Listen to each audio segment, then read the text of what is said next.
If you're planning to take a drop for G 2027, this video might be the most important one you watch today.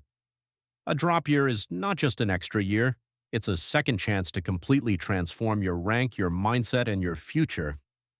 But here's the truth. Most droppers fail, not because they lack intelligence, but because they lack a clear, structured plan.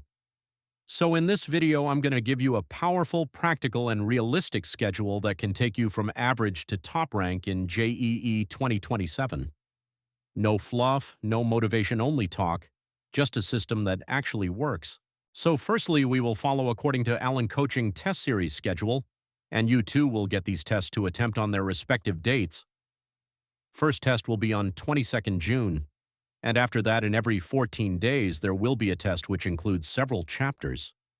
We will cover a major portion of syllabus before the actual first test. Here is the full schedule. Take its screenshot and I will share it in the WhatsApp group too. Stay connected till the end because it will help you a lot. Join the WhatsApp group link in the description, see the full schedule.